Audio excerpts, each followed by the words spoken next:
Washington concerned that the missile defense system designed to protect U.S. cities is insufficient by itself to deter a North Korean attack. The Trump administration is expanding its strategy to also try to stop Pyongyang's missiles before they get far from Korean airspace. The new approach, hinted at in an emergency request to Congress last week for $4 billion to deal with North Korea, envisions the stepped-up use of cyberweapons to interfere with the North's control systems before missiles are launched, as well as drones and fighter jets to shoot them down moments after liftoff. The missile defense network on the West Coast would be expanded for use if everything else fails. In interviews, defense officials, along with top scientists and senior members of Congress, described the accelerated effort as a response to the unexpected progress that North Korea has made in developing intercontinental ballistic missiles capable of delivering a nuclear weapon to the continental United States. U.S. President Donald Trump has vowed not to allow the twisted dictatorship in North Korea to hold the world hostage to nuclear blackmail as he pledged a global campaign of maximum pressure to denuclearize Pyongyang.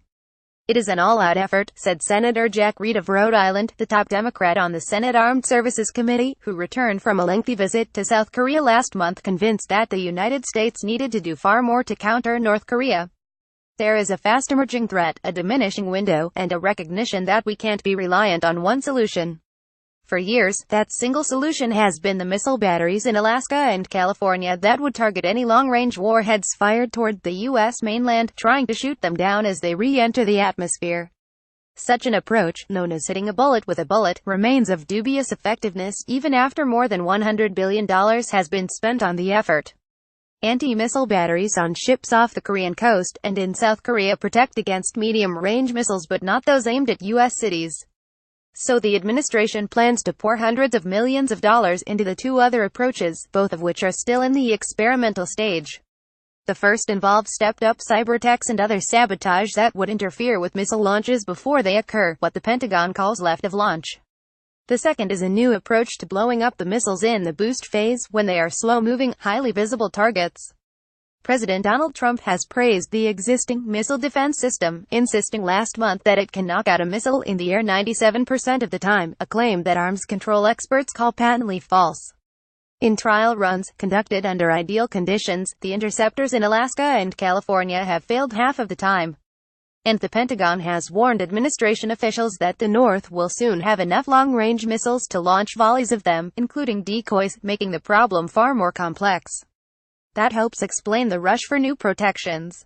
"They're looking at everything," said Thomas Caracco, a senior fellow at the Center for Strategic and International Studies in Washington, who recently led two anti-missile studies and closely monitors the administration's planning.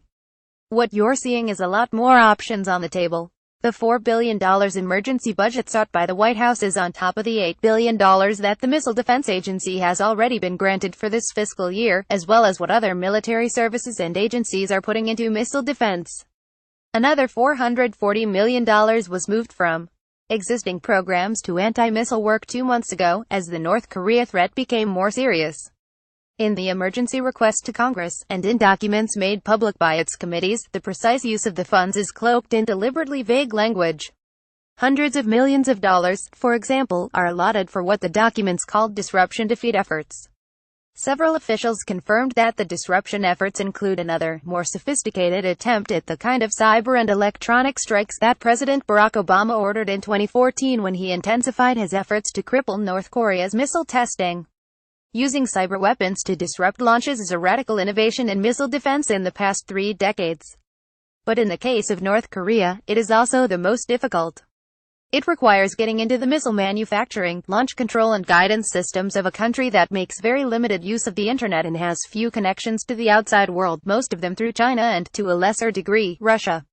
In the operation that began in 2014, a range of cyber and electronic interference operations were used against the North's Musudan intermediate-range missiles, in an effort to slow its testing. But that secret effort had mixed results. The failure rate for the Musudan missile soared to 88%, but it was never clear how much of that was due to the cyberattacks and how much to sabotage of the North's supply chain and its own manufacturing errors. Then Kim Jong-un, the country's president, ordered a change in design, and the test launches have been far more successful. The experience has raised difficult questions about the effectiveness of cyberweapons, despite billions of dollars in investment. We can dream of a lot of targets too, said Michael Sulmeyer, director of the cybersecurity project at Harvard and formerly the director for cyber policy planning and operations in the Office of the Secretary of Defense. But it can be hard to achieve the effects we want when we want them. Congressional documents also talk of making additional investments in boost phase missile defense. The goal of that approach is to hit long-range missiles at their point of greatest vulnerability, while their engines are firing and the vehicles are stressed to the breaking point, and before their warheads are deployed.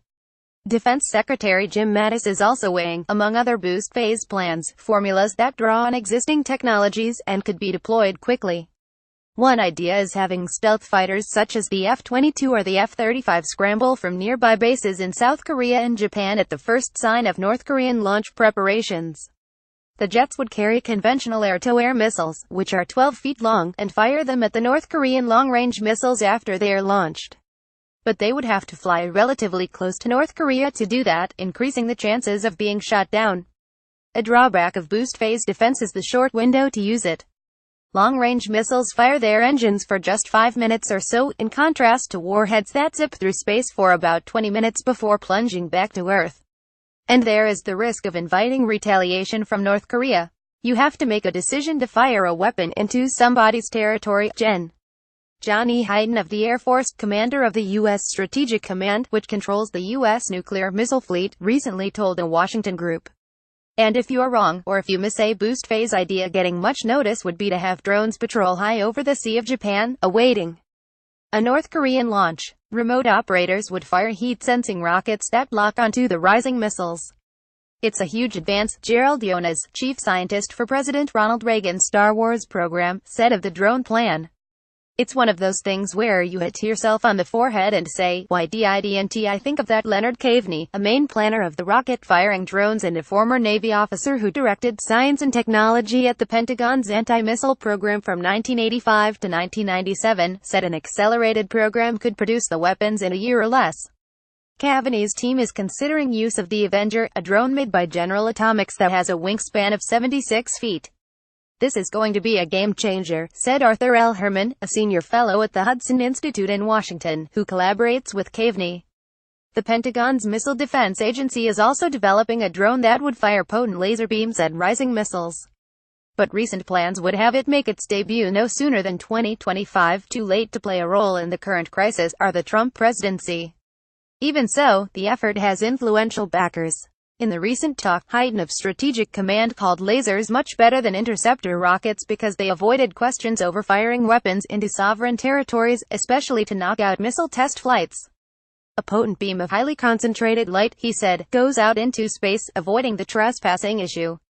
In recent months, Congress has urged Pentagon officials to develop both varieties of drones.